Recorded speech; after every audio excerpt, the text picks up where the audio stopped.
Hello and welcome to Retro Reviews, my channel where I review my favorite retro video games of all time, as well as some modern releases I have recently finished. Today I want to talk some more about the Switch 2, because there's been some new news over the last few days that I really want to touch on, and I have been reading your comments on my last Switch 2 video. It's gotten a lot of good discourse there, talking about the prices and people being upset, other people defending, or talking about it in terms of like inflation and everything.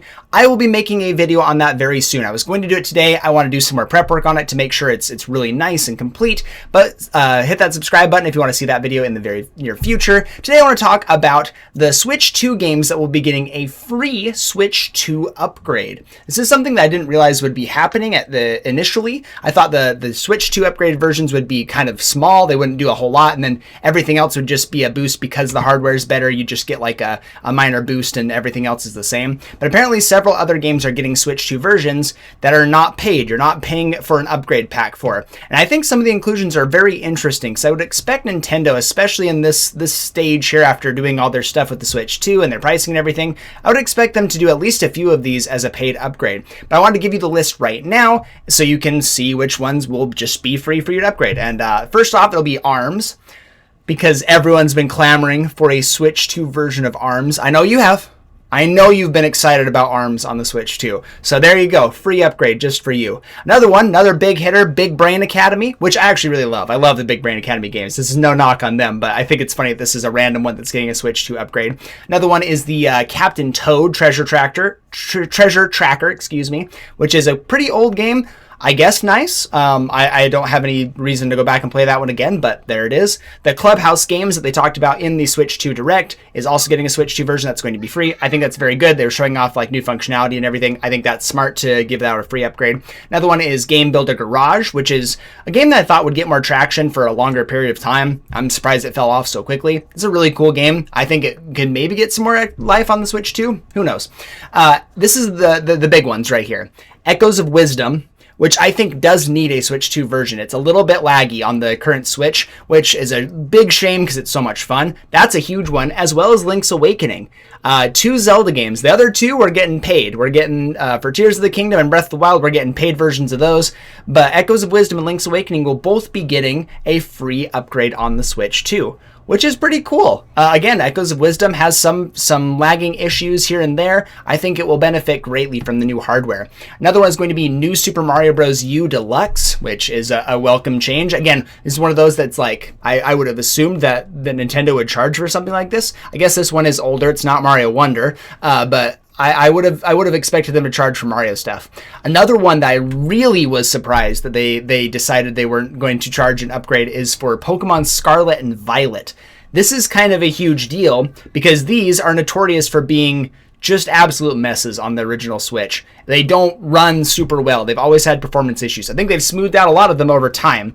And it's a shame because a lot of people, especially in the competitive scene, view Scarlet and Violet in a very positive light. I have a buddy who loves the Pokemon series, loves Scarlet and Violet, said it's so much fun. It's just a shame that it's been bogged down for so long. I would have expected them to breathe a lot of life into their Pokemon franchise by giving a paid Switch 2 version, so they could kind of keep developing their next-gen Pokemon game and wait for that to come out and then still milk some money out of Scarlet and Violet, but that one's going to be free. So rejoice, Pokemon fans. That's going to be awesome. I think it will be a much cleaner experience. I can't wait to see better textures and hopefully better frame rates and everything. We'll have to see on that, but maybe there's a reason it's free. But I think that's a huge one. Another one is going to be 3D Super Mario World plus Bowser's Fury. That's a really cool one. I think that's a very good addition. I think, again, more Mario games getting the Switch 2 free treatment is fantastic, even if it's a little bit older.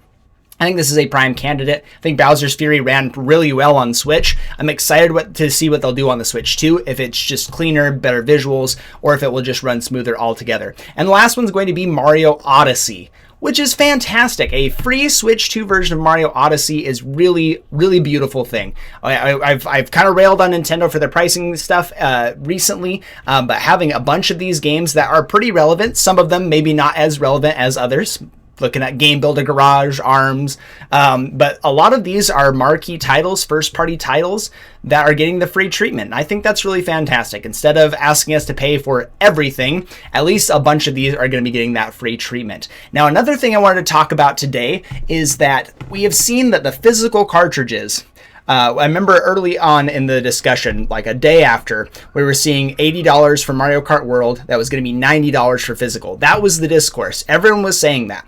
I've seen that from multiple sources. I saw that corroborated in many places. All of a sudden now I'm seeing a lot of things with like picture proof and like websites to reference and everything saying that the physical cart is going to be $80, which is fantastic because you don't want to have a $90 cartridge. You don't want to have an $80 cartridge either, honestly. We've been down this road, but we've been down this road in my other video. We don't want $80 games. We just barely got the bump up to $70. It has not been very long. And Nintendo themselves have only done one $70 game and now bumping it up to 80 already. It just seems too quick. I know the economy's crazy right now, but that's a really big jump over a very short period of time. Tears of the Kingdom came out in 2023. Over the course of 2 years, they're bumping up another $10. That's just a really big jump. But to see physical cartridges be the same price as the digital is nice. This is a good sign because everything I've seen said that they were going to charge $90 for cartridges. I'm guessing the blowback has had them pull back a little bit here and say, you know what? We'll make it even with the digital. Maybe they'll make the digital cheaper. Maybe. I don't think they will. I think they're doing this pricing strategy so that they try and get you to buy the bundle. So you get Mario Kart World for $50 with the Switch 2. They can sell more that way. Probably increase their margins that way and everything. But maybe. I think that this is a positive sign. At least physical cartridges at the time are not going to be more expensive here. Another thing I found out as well, which is very positive, is that first-party titles will not have the game key stupidity that they're doing with a lot of the games, how that's not going to have the game on the physical cartridge, but instead has like a download key, and then you have to still use the cartridge to act like the game, which is just not my favorite thing. I mean, I buy the physical games so I can have them in my collection forever. I want it so that if stuff gets pulled off servers and servers shut down, I can have my physical collection forever. That's why I do it. But apparently first-party titles will not have this issue. They will not be doing the key card thing. As far as I'm aware, that's everything that I've heard so far. And it's very clearly indicated on that box art and everything that it will say like the key here. It's very clearly referencing that you will have to download online the first time you plug in the cartridge. So that's very nice. I like having disclaimers like that. I liked having it on the Nintendo Switch and they're like, includes like a download key, doesn't include a physical cartridge. I'm glad when people will actually specify. I'm glad that they have to specify that because I don't want to pick up something physically and not get a physical anything out of it. So I think this is positive. I think that there is change on the horizon. For the US, I am a little bit concerned because of tariffs and everything. Apparently, Nintendo was expecting a certain amount of tariffs, a certain percentage of tariffs to impact their sales and everything. So they priced accordingly. And now that they're about double what they expected at the maximum, now they're refining their strategy. Pre-orders have been pulled in the US. We're not getting that on the 9th, which is a huge shame. I'm very upset about that. But I have seen comments in the comment section talking about from other countries. I really am so glad you've been telling me this. I wasn't aware in some other countries it's even more expensive. Like one person said, like in Spain, the average salary is very small compared to like how expensive the Switch 2 is going to be there. I was kind of blown away by those comments. So please keep feeding me stuff like that. If you're from a different country and you have insight here, I would love to hear from you. I'm going to be talking about inflation and everything in the US and how consoles have evolved price-wise over time. But I would love to hear your insight as well on that video. So again, thank you so much for those comments. I have been reading them. I think it's really interesting and cool. So thank you for feeding me those. Please give those to me in the future. Let me know in the comment section down below what you think. What do you think about the Switch 2 free upgrades? What do you think about physical cartridges being on par with their digital counterparts and the game key, everything? I would love to hear your comments. Thank you so much for watching, and I'll see you on the next one.